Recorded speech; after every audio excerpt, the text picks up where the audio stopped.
qabrigan iga dambeeyo waxaa ku duugan Siyaad Barre. Siyaad Barre was the best president in the continent of Africa.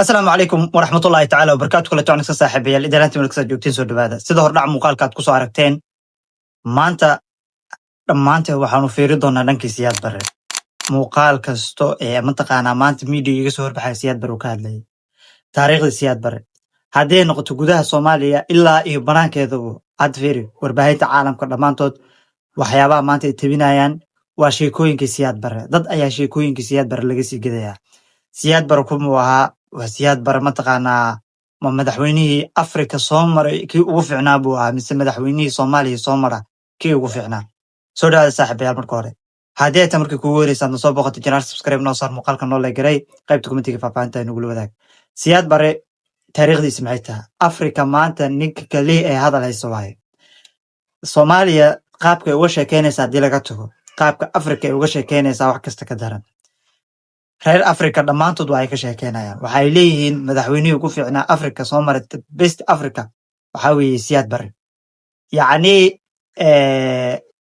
Afrika madaxweynuhu ugu fiicnaa soo maray yaani ma taqaana maamulkeedii wanaagsanaa waa Siyaad Barre ninkan Soomaaliya maamulkeedii inta ka tagay ayuu damac waxa uu jiray inuu maamulo wadamada kale ee Afrika maanta se waxaa la leeyahay kuwa Soomaalida maanta ma taqaanaa ka tarjuma ama ka sheekeeyo sheekooyinka Siyaad Barre waxay leeyihiin maanta kuwa jooga waxa u taliya lagu leeyahay Afrika marka ninkii Siyaad Barre ahay saacadii ugu dambeysay hadal weyn waa aad loo hadalay sidoo kalena qabrigiisa Soomaalida ugu badneed oo qabrigiisa booqanayso una soo duceynayso Siyaad Barre leena Siyaad Barre ma taqaanaa waa madaxweyne dhintay mar hore laakiin qulubta dadka bini'aadanka Soomaalida ku nool يعني قلبت صومالي وكنول ياهي كوبا هاد جوجو أيغو نول بان اللتابين بالسنين انت أيها لتباب مقال كيسانو دقيسانو محمد سياد برre iyo xasan sheekh maxamuud ninna waa nin geeriyooday 1995 kii Nigeria ku geeriyooday ninna waa nin nool maanta oo nala joogo waliba isagoo madaxweynihii Soomaaliyeed ah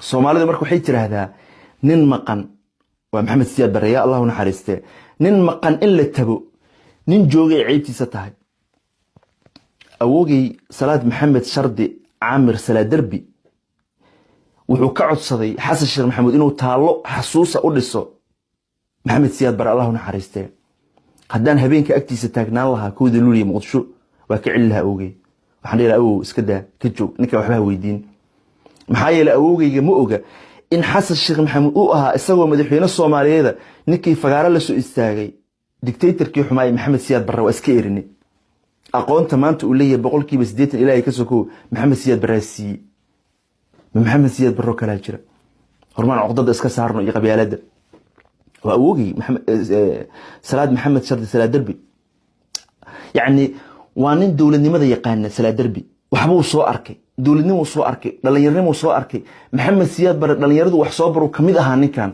dictator waa kuma Maxamed Siyaad Barre guri uu leeyahay maanta magaalada Muqdisho kama dhisna محمد سياد برre guri uu leeyahay gedo iyo caabud waa kama dhisna maanta halka xasan sheekh maxamuud 100 guri uu leeyahay ba Istanbul laga helayaa Turkiga 100 guri uu leeyahay magaalada Muqdisho laga helayaa 100 guri uu leeyahay East Africa laga helayaa isaga caruurtiisa iyo xaaskiisa ma jira hal guri oo Maxamed Siyaad Barre uu leeyahay qof meel igu sheegi kara caaw Maxamed Siyaad Barre weligii shacab Soomaaliyeed ma barakacin degmada la yiraahdo Hilwaa waa aragtay waqooyiga Muqdisho ku taal aniga xataa xafadaas ku soo koray Hilwaa maxaa loogu bixiyay markii hore Hurwaa bay ahayd Maxamed Siyaad Barre dhulka oo dhan shacabka reer Muqdisho uu siiyay dadkii aan boosaska lahayn markaa wuxuu u bixiyay Hilwaa waa la heli waayay dadku xidhi jiray markaa Muqdisho waa ay ka baxsan tahay waa tuulo meesha dadka la siiyay Hurwaa bay dhiwaan waa Hurweyne Hurwaa ma ahani waa Hilwaa buu yiri waa la heli waayay halka xasan sheekh maxamuud uu dadkii barakicinayo war xasan sheekh maxamuud iyo Maxamed Siyaad Barre siisan karaa ninka waa nin yibadhaala cayra waa nin wax bartay caqdad kuma jirto daarood nacayb kuma jiro Soomaali waa isdishay waa nin dawladnimada yaqaan salaad darbi waxba uu soo arkay adduunka meel uusan tagin male isagoo baasaboor Soomaaliya wata yaa ka dambeeyay ilaahay ka soo Maxamed Siyaad Barre ka dambeeyay xasan sheekh maxamuud waa ninkii shalay ka xumaa Cabdullaahi Ciise in la xuso oo laha qabiilaha xusayo niman qabyaaladiistiyaala xasan sheekh maxamuud aadan Cabdullaahi Cismaan xuskiisa oo joogay Cabdullaahi Ciise kiis oo ka soo horjeeday shalo arkaysay kuwa waxa arkay marka dhahay maxamed siyaad barre muxuu u taageersan yahay Salaa Derbi war ninkan codad kuma jirto waa nin wax bartay codkan si degan u dhageyso. In my capacity both as the current chairman of the Organization of African Unity and also as head of state of the Somali Democratic Republic.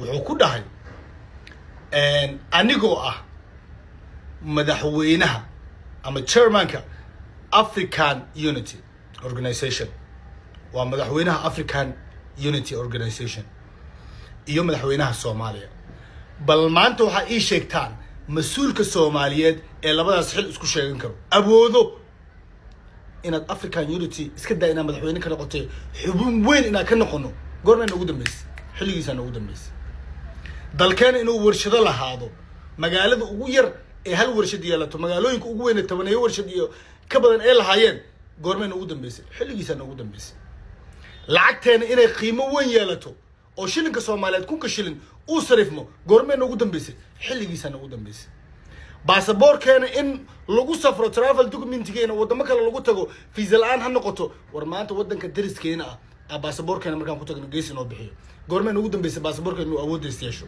xilligiisa ugu dambeysay dalkeena inuu laamiye isku xiro gaalkacyo ilaa iyo Muqdisho baydhabo ilaa iyo Muqdisho laamiye in lagu safro goorma ugu dambeysay xilligiisa ugu dambeysay inuu dalkeena iskuulaad free ay yeesho goorma ugu dambeysay xilligiisa ugu dambeysay caafimaad free inuu yeesho goorma ugu dambeysay xilligiisa ugu dambeysay warnamayo idinko aanan haysanin wax aan ku faantantiin oo waxaas sameeyna aan dhihi karin oo ilaa iyo hadda gadaashiisa wixii qaldamo un asaxusin ha hadlina su'aal raba inaan ku weydiiyo maxaad ugu aragtaa kacaankii inuu ahaa dawlad fiican ilaa South Africa laga baqay ilaa Uganda iyo South Africa kala celinay madaxweynaha Soomaaliya waxa madaxweyne Afrika oo ku xisaabtan 1924 Afrika dhanba xukumay Soomaaliya xukunta Afrika madaxweynaha Soomaaliya intuu u yar Afrika dhanba wuxuu ku yiri min shan kun oo askari siiya South Africa waxaan ka saaray cadaanka South Africa geeska baan weeraray anoo Soomaaliya ka saaray dadwatan Afrika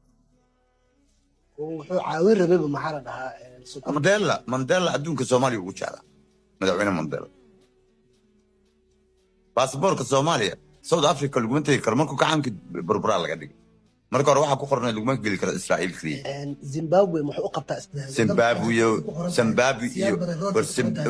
Zimbabwe iyo Uganda iyo Zambia iyo kullu kala xiriir gacan Afrika dhan iswaasitu kala xiriir isaga midowga Afrika xukumay madaxweynaha hadda Soomaaliya jooga wuxuu kala celin laayay maamul goboleedyadii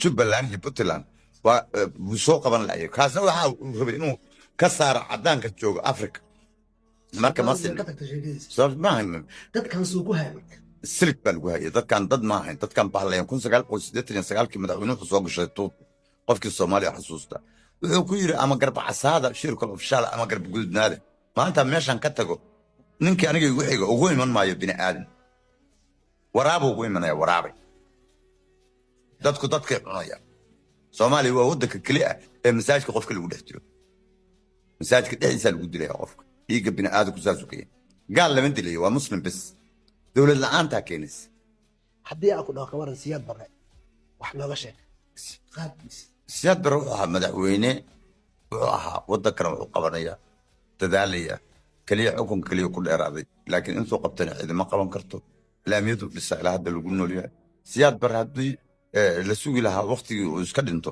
wadanku ma burbureen laakiin xukunkii uu ku dheeraaday bas laakiin cid gaari karta ma jirto isagana nin fiican buu aniga isaga halkaan keenay Maxamed Berleftrix Yurub sawke halkaan kula hadlayo siyaad barre ay keenan ku Yurubta aqris wama waxaan ku soo baxay hab dawladda isbitaal baa soo aad waa badnayn dhowr iyo 10 qof ah isintaa ku ah ka waran kacaanka ma taageeri jiray fursadaha dalka ka jira kacaanka maxay tahay wadanka waxa ceel qodanay waxa scholarship-yada la heli jiray wadanka waa lagu wada noolaa wadanka waa la sinaa qofkii istubidana meeshiisa lagu soo dilayay masaakiintuna ceeshiis guriga isin aragaasan gurigi siyaad barbaryaayo ilaahay naaris kacaanka room afgoy madahada assalaamu alaykum warahmatullaahi ta'ala wa barakaat geek may baroogne harakacaanka meeli ilaahay naarisa Maxamed siyaad baryaayo gobolka gidaalkana ona sidaano ba xasuusihii hore iyo dibag nagaana ilaahay markay gurigan isin aragaasan gurigii siyaad barbaryaayo ilaahay naaris madahada inka sharaf badan oo wadanka Soomaaliya maraas iyo ku mid hay Allah yarhama xasuuso doga baryaay ilaahay markay meydaraayis anina doga meydaraay waayila ahaa anina meydaraayis ololada hiride iska saasay xasuusa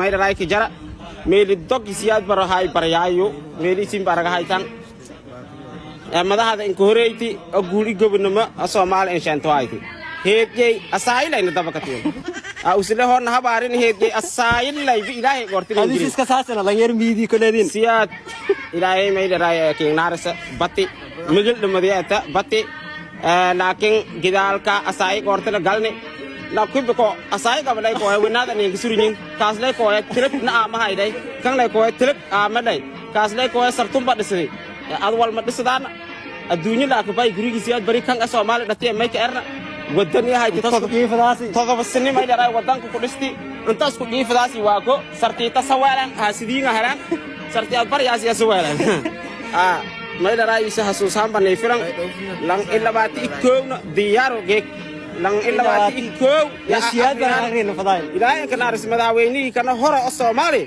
ilaahay kana aris lang ilabaati koow akhriya bismillaahir rahmaanir rahiim 21 ilaahay ma dharay naarisa madaaweyne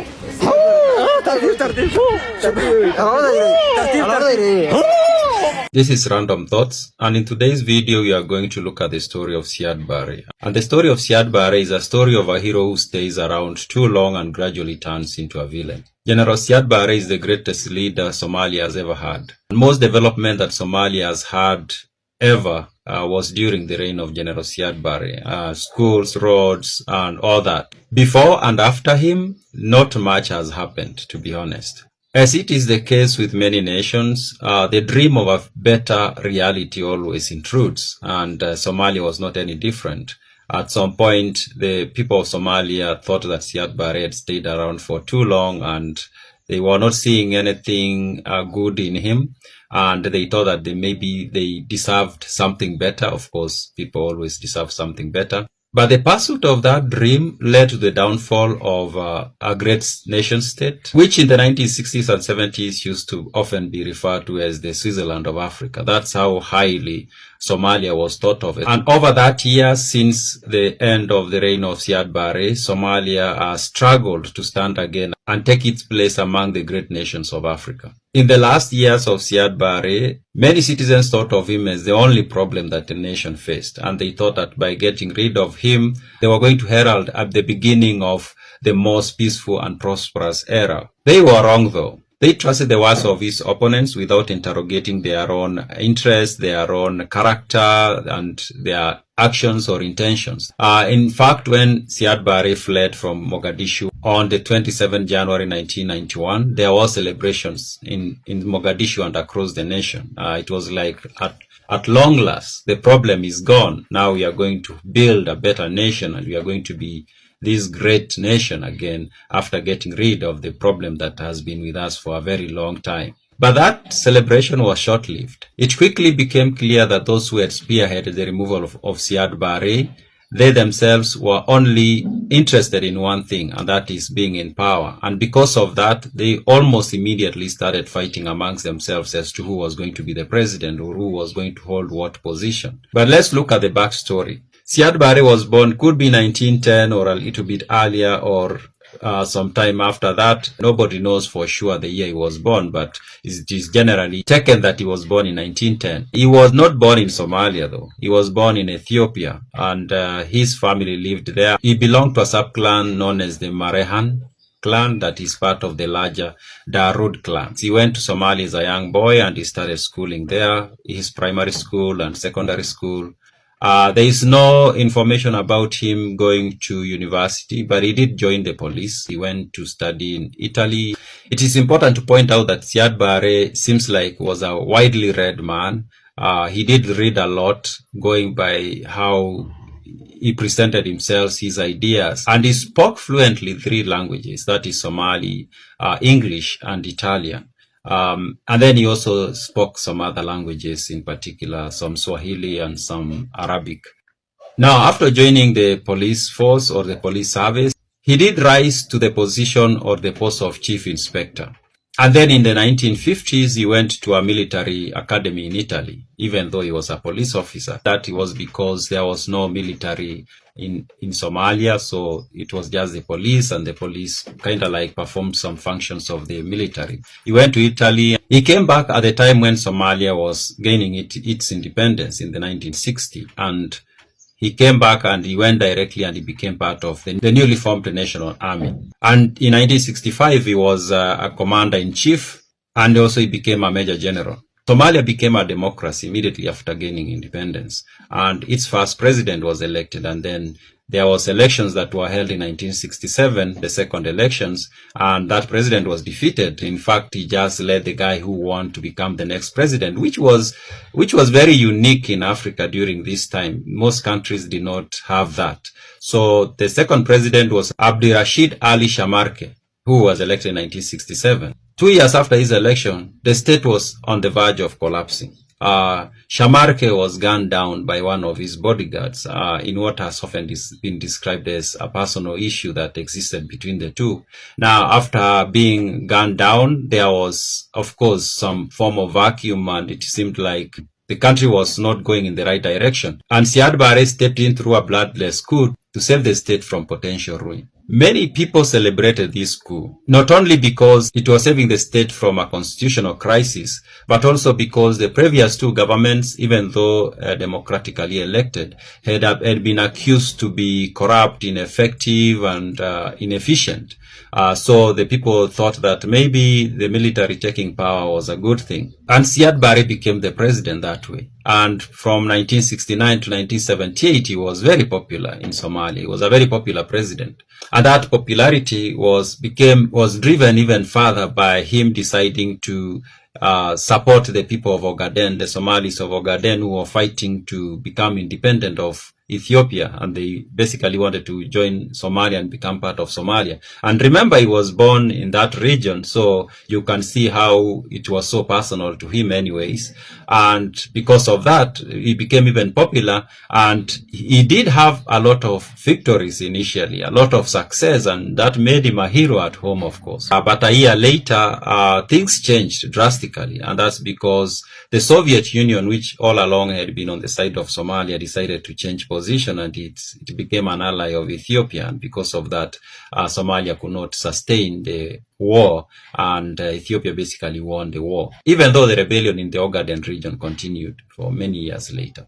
But the failure of Siad Barre to stamp his authority in Ogaden, or to take Ogaden and make it part of Somalia, became the beginning of his actual problems. Many military officers thought that he did not handle the war properly or in the right way, maybe because he didn't manage the diplomatic side of the war appropriately, and that's how the Soviet Union decided to shift and become allies of Ethiopia. And he faced open rebellion from officers in the military, and he decided to face the rebellion with force. And in fact, he did have close to 100 of the top military officers executed because of expressing their dissatisfaction with his leadership. And not long after, he faced a military coup, which was unsuccessful. That was in 1978. And throughout the 1980s, there rose different groups that were basically trying to fight Siad Barre and remove him from power.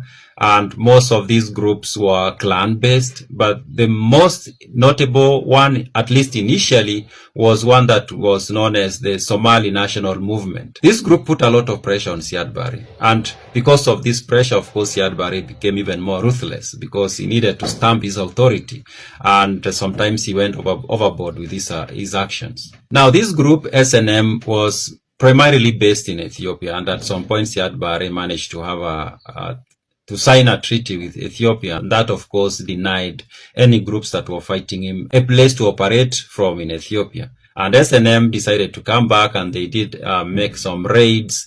The tactics the SNM used, we can say, were also very dirty, even though Siad Barre himself was ruthless. They also did some things that put Siad Barre in a very difficult position. For example, launching attacks on major towns and then just joining civilians, sometimes dressed in civilian clothes or heavily dressed in civilian clothes, which was basically inviting the military to attack civilians. Many deaths occurred, and that of course painted Siad Barre in a very negative way, which we could argue that that was the goal of this group from the word go. But the group that became very effective at fighting Siad Barre was the United Somali Congress. Now, this one was formed in the late 80s, and it comprised mostly politicians who had been in his government, members of parliament, and also members of the military, including Farah Aidid. Mohammed Farah Aidid is a well-known figure in that group. They formed it. Mohammed Farah Aidid, in fact, was an army general. At some point, he was an aide-de-camp to Siad Barre, which is very interesting. And then he was posted to India as an ambassador. And it's from there that he resigns and he comes back to Somalia to join the United Somali Congress alongside Ali Mahdi.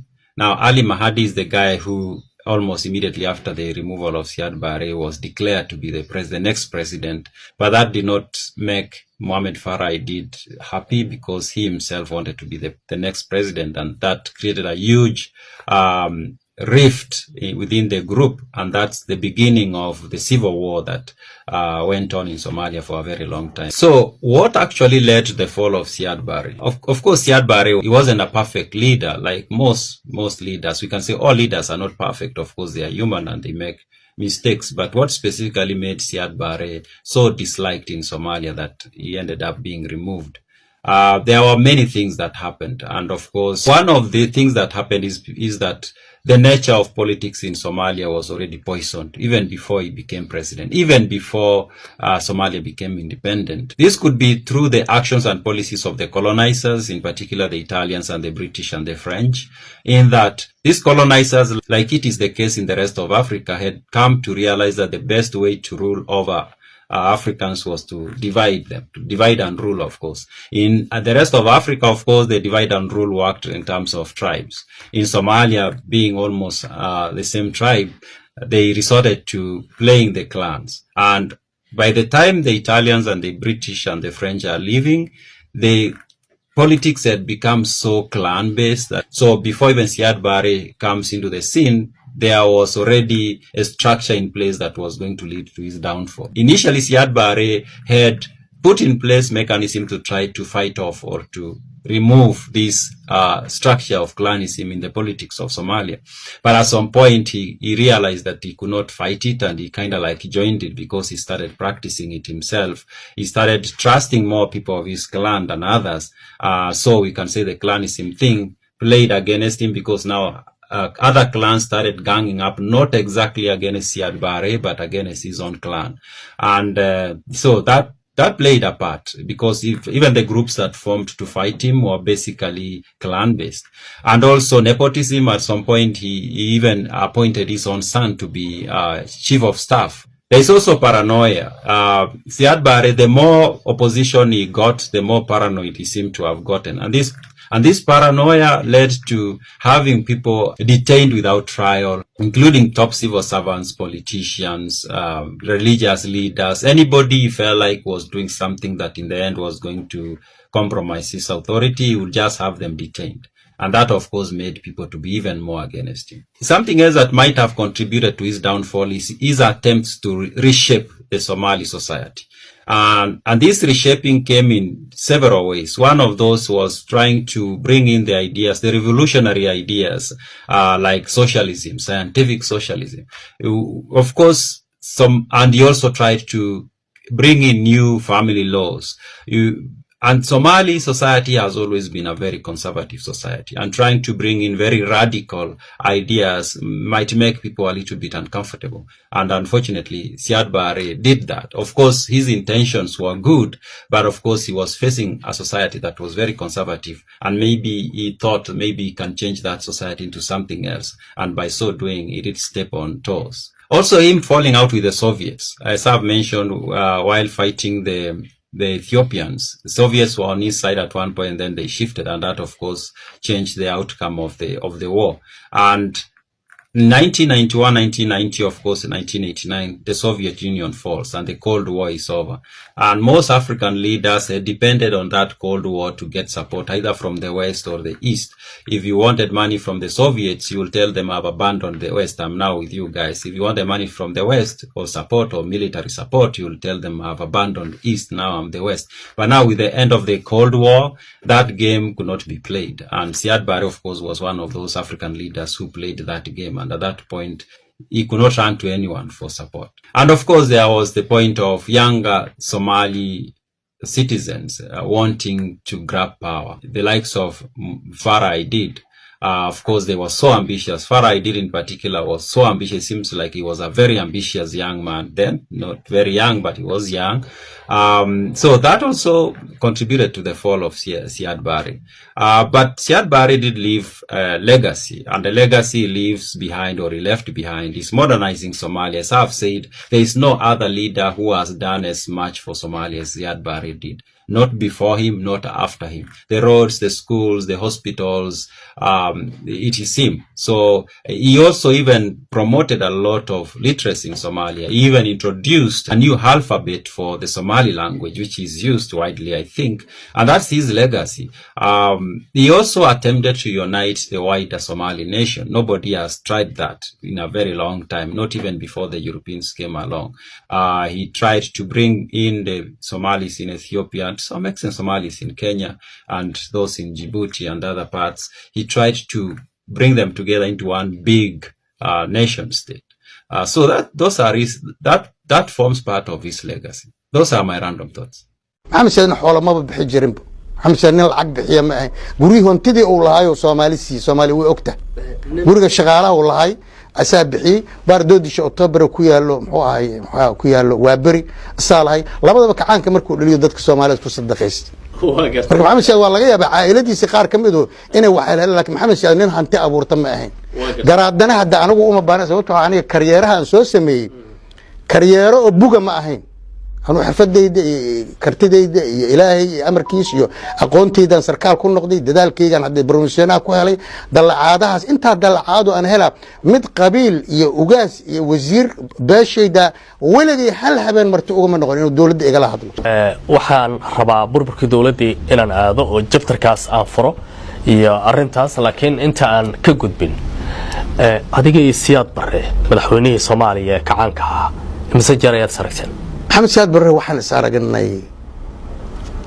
laba jeer waa gartay bal isku keenin noqonna labadiina gooni qol isku keenin marna waxaan isla aragnay aniga iyo wasiirka arrimaha gudaha Axmed Salaabaan Cabdalla sababtoo aniga markii gaalkacay la geynayeen wax wasiir ahay maxaa Cabdulla Bacadla ahaa laakiin intaan gaalkacay joogay ayaa Bacadla laga bedelo Axmed Salaabaan la keenay waa gartay labada jeer ee aad la kulantay sida gaarka aad isku aragteen bal dadka aan Siyaad Barre aqoon oo aniga kamid ah hadii lagu yiraahdo u sharax Siyaad Barre nin noocay ayuu maxaa ku tilmaamay wallahi horta Siyaad Barre anigu nin odaya oo Soomaaliyeed oo soo shaqeeyay wax badan qabtay dabcan maamulkiisina oo khaladaad badan galay ayay ahayd laakiin wuxuu qabtayna wax la inkiri kara ma halkan Soomaaliya wax badan oo ka qabtay kacaan ku qabtay haddana nasiib darro gabagabadii guul darra ku dhacday nin kamid ahay ragii golaha sare kacaanka ayaan wada sheekaysanay intaan Maxamed Siyaadi waxaan kala kulmay aan u gelino waxaan iri mudane maadaama aad kamid ahayd 25 xubnood oo golihii sare kacaanka maxaa ida helay oo muxuu ahaa xilligan burburkan saragnay Australia isku tagin waxaan maxaa ida helay golihii sare kacaanka wad ogeedeen waa la idin soo banaan baxay ubaxii dhalinyaradii waa bari hobaladii waa bari banaan baxata golihii sare oo rara aynaanka hay guul wada Siyaad waxaan leeyahay dhihin malaal in leeyahay boqorado baa idin dhinada maxaa sababay in saan dalku uu burburo hal su'aal uu jawaab wuxuu yiri waxa sabab u ah in dalku burburo أول وحنا هين شان يلواتن حبنات أو سراكيلا أو قدوميلا تلادونا كده حيسو وتلوداجة وعليه واحد دل كان دولتنا عنكم ما بحب نبا كمان وزير الجاشان دي وزير كا أرمها جودها oo salaad gabayrakadii iyo qorsheel laga kala dhigay allah u naxariistay labadooda maan inteena kale waxaan ahayn boor dusha sare ka ilaaliyo xubnaha golaha wasiirada bolisiga guud ee qaranka baan deji jir wixii guud oo qaranka ku soo kordhana go'aanan ka gaari jirna wada jir waa fiicnayn ilaa 7-8-9 sano saasan ku shaqeynayna ilaa 7-8 sano markii wixii ka dambeeyay oo dagaalkii la galay waxa timid oo yar marka xukunkii inuu odagiina uu nin waayeela noqday oo shil galay oo xagaa asagii laftiisii inuu noqday nin u nugul marka in asagii laftiisii qabiil iyo muxuu ahaa la aaminaa iyo asagii laftii tala wadaagii meeshii ka baxday xukunkii noqday xukun gacan hal gacan ku aruuray taa hadii aan kaga gudbo marka maxamed siyaad kala ko maxamed siyaad labada jeer oo la kulmay labadaba mudugan gool halkii sano iyo 13 bilood oo gaalkacyo joogan laba jeer la kulma waxaan kula kulmayna waxay labada jeerba marna waxay ahayd inaan u sheego wixii aan kala kulmay mudug markii la bedelay oo yiri mudug baan ku bedelayaa 4 bilood baan jiray waa ku soo noqday xaaladda mudug baan uga sheekay xaaladda mudug inay meel adag marayso ay adag tahay isaga ku yeeray masaada codsaday ma ana codsaday markaan xamar imid ana codsaday inaan arko marna madaxtooyadan ku arkay xaaladda mudug inay culus tahay oo la dhayalsan waxaan u sheegay markaan ka codsado oo iri suurtagal ma aha mudana madaxweyne waa qarxi rabtaa baan ku iri haddayna maanta qarxinna berri qarx haddayna berri qarxinna saa dambe qarxaysaa waqooyiga hadda bililqadeedii socota oo dagaalkeedii socda oo muxuu ahaay dadkeedii oo Itoobiya galay mudug hala badbaadiyo mudugna waxa lagu badbaadi karaa lagu badbaadi karo in gobernatore iyo taliye booliis iyo waxa issue national oo national issue laga dhigo wasiirada halka jooga oo u dhashay mudug oo dadka kacsan oo kulli wasaaradaha haysto oo baabuurta laanguruusarada wada wato oo mukayfida ku jiro halka fadhiyo mudana madaxweyne u soo dir mudug man ku dhageysanayo aha muxuu kugu jawaabay aad buu iigu dhageysanay waana jeclaay waa weydiiyay waxyaabaha uu weydiiyay waxa kamid oo yiri war mu u haysaa in wax jabhaduhu ka soo socdaan muxuu ahaa aad muxuu xilligaas waxa la saadaalin oo dadku ay hadal hayeen muxuu ahaa in jabhadan USC ay soo dhadhowdahay waxyaabo noocaas laakiin wax muuqdaa ma jiro marka wuxuu yiri wax jabhadaho USC la yiraahdaan maqalnaa oo idaacadaha ka maqalnaa maxaad kala socotaa wax dhaqdhaqaaq ma mudana madaxweyne wax dhaqdhaqaaq sida aad u maqasho baan u maqalnay laakiin cid sheegaysa ma arag arrintaas marka waxay anigu inaan ku xoojiyo u sheego mudug way qarxi rabtaa intaanay qarxin qaraxeeda hal wada badbaadiyo yaan lagu halayn taliye ciidan yaan lagu halayn beelmadegan wasiiradeeda dagaalka wado oo mucaaradka ku jiro oo jabhadaha ku jiro oo adiga kula shaqeeya gaalka ay yimaadaan aragtidaas aad qabtay kornay cilmi faarax wabi laakiin waxaan rabaa markaad adiga fariintii qaaday waan fahmay adiga dambaalkii aad geysay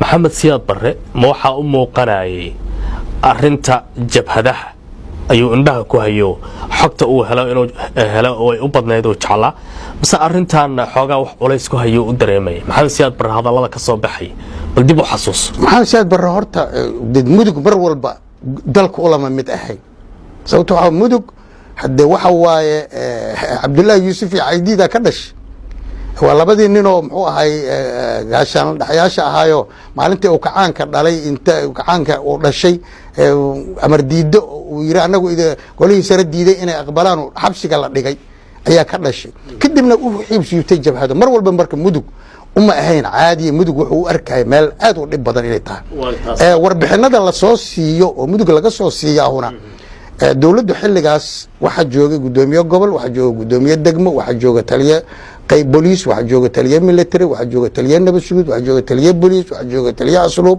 waxa laga yaabaa inay coordinator ahayn nin walba taliyihiisa oo warbixin siiyo oo report kala duwan la report kala duwan siiyo waxa laga yaabaa Axmed Salaabaan inuu report gudoomiyaha gobolka uu gudbiyo waxa laga yaabaa aadan ku kay inuu gudbiyo raboorka taliyaha muxuu ahay booliiska uu gudbiyo waxa laga yaabaa Jibriil inuu taliyaha raboorka nabad sugidda gudbiyo waxa laga yaabaa taliyaha guudmadaasha Cabdiraxmaan Guulwada inuu gudbiyo waxa laga yaabaa taliyaha asluubta raboorka soo bixina inuu gudbiyo marka Maxamed Siyaad laftiisa waxa ku soo dhaca afar shar raboor oo qaar ay leeyihiin jabhadaha meeshan ka jiro ka imaanaya dhamaantood oo laga yaabo annaga lafteena isla joognaaho inaan xataa isdacweynayna ay suurtagal tahay waa tahay waxaan rabaa kaas waa kulankii aad arrinta mudug kala hadashay kulanka kale muxuu ku saabsanaa kulanka labaad markii laysoo bedelay buu ah markii gaalkacay laga soo bedelay horta intaanan taa hilmaamin waxaa jirtay muxuu ahaa ma habeenada ka mid ah intii aan safarkaa hore ku joogaa waxaan u wada tagnay aniga axmed saleebaan iyo nin wasiirka boostada ahaayoo dhintay yuusuf xasan cilmi la dhihi jiro oo reer mudug ah waxaan ugu tagnay in marka go-aanadii la gaaro oo aadan maxamed cali ay gaareena waxay ahayd in magaal la bixiyo marka beelihii meesha deganaa qaybo ka mid a ayaa dhimashadii waa ku kala badatay qolaa waxay tirsanaysay in 60-70 qofood oo dheeraad ilaa dagaaladaanu 10 sano ay soo socdaan ee dheeraad ay yeesheen markii la tirsaday 60 qofood ama 40 qofood magteed qabiil bixi karaa una ma jiro axmed saleebaan yuusuf xasan cilmi allah u naxariisto ayaa fikradaa lahay axmed saleebaan uu wada tagnay axmed saleebaan waxaan ka dhaadhicin maxamed siyaad loo tago lana yiraahdo war si ay u degaan dadkan u kala degaan magtaas dawladdu ha bixiso si nabadda looga shaqeeyo nabaday wax ka taraysa markee magti hadaan la bixin mudug buuqeed waa sii socona buuqa mudug hadii uu sii socdana jabhadaha ku soo hoos dhuumana sababtoo ah xilligaas jabhadaha مثلا USC oo kale waxa la lahay beelaha qaar kood xogay u hayaan laakiin haddana waxay ku marmarsiyoonayeen xuquuqaana naga maqan waana la dilay waana la laayay xaqeenina lama siin marka nimankan odayaasha waxay qabaan dawladdu kulli lacag waa bixinaysaa si loo setel gareeyo salka loogu dhiga nabadda mudug hala siiyo marka hala siiyo beeshan wax tirsanaysa hala siiyo arrinta maxamed sheekh waa diiday wuxuu yirmay qabiil dilay shilin Soomaaliya leedahay la siima ayagu ka dhacaysa ama maalin ha ku qaadatay ama bil ha ku qaadatay ka qaada ciday magta ku leeyahay muxuu la jeedaa marka معوليسك يا ولولك دريميس مدحونهم ما أركن والله يدي أسجع أكسو أجعد دقنا عينك عنكو إنا يدي على كود ملايو بلاش دلي أي وحكب بحيان لكن هذا حالة Imagine a man standing before a crowd, every eye on him, every word electrifying the air. He promised Somalis unity, pride, and a future of progress. His name was Mohammed Siad Barre, and his leadership would leave a mark on Somalia for generations. Barre wasn't just a soldier. He was commanding, flamboyant, and effortlessly charismatic. I don't think that people should come from America or Arab world to fight there. We don't think. What is the need of that?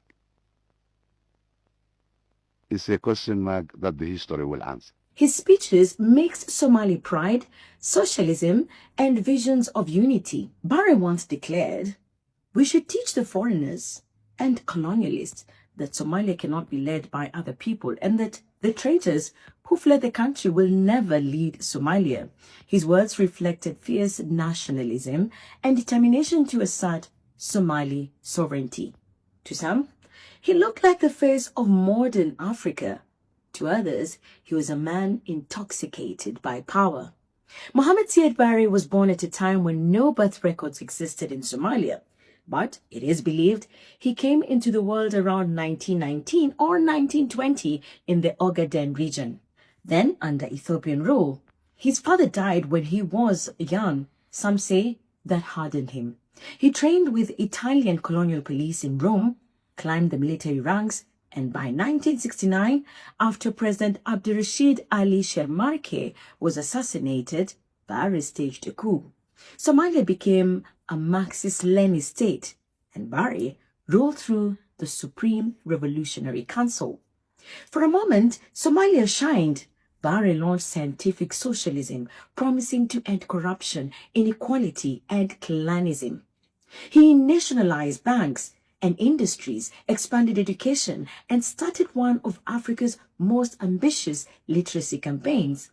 In 1972, Somalia got a written language. For the first time, Somalis could read and write in their own tongue. Nomads learned from traveling teachers. Children learned in Somali, not colonial languages. Literacy soared. Infrastructure projects built roads, hospitals, and schools. Culture thrived. Many believed Barre was creating a modern united nation. But the golden years didn't last. Barre had bigger ambitions, the dream of Greater Somalia. In 1977, he launched the Ogaden War, sending Somali troops into Ethiopia to reclaim Somali inhabited territory. At first, he was celebrated as a hero. Somali forces captured almost the entire Ogaden region. But when the Soviet Union switched its support to Ethiopia, sending weapons and Cuban troops, Barre's dream collapsed. Somalia was defeated, and with it, his popularity. From then on, Barre shifted alliance to the West, especially the United States. Washington poured in millions in aid, not because of Barre's socialism, but because Somalia sat at the mouth of the Red Sea, a Cold War prize. By the 1980s, however, cracks widened, the economy collapsed under corruption and debt. Clan rivalries resurfaced. Despite Barre's early anti-tribalism campaigns, scholars such as I.M. Lewis and Abdi Samatar note that he increasingly leaned on his own Marehan clan alongside Ogaden and Dul Bahante allies, the so-called MOD alliance, deepening divisions. Accusations of authoritarianism and brutality became impossible to ignore. Barre's secret police, the National Security Service, crushed dissent with imprisonment, torture, and executions. The harshest chapter came in the north, where, according to the United Nations reports and Human Rights Watch, tens of thousands of Isaac civilians were killed. Cities like Hargeisa were bombed, and hundreds of thousands fled. By 1991, rebel forces had toppled Barre. He fled Mogadishu, first to Kenya, and then into exile in Nigeria, where he died in 1995. His departure left a vacuum, and Somalia fractured as local warlords vied for control. So how do we remember him? Barre was a modernizer who gave Somalia literacy, pride, and unity. But he was also a strongman whose hunger for power unleashed violence. Some say he was a Cold War victim. Others say he dug his own grave. Perhaps the truth is both. Barre's story is Somalia's story, a nation caught between hope and conflict, unity and division, carrying the weight of his legacy.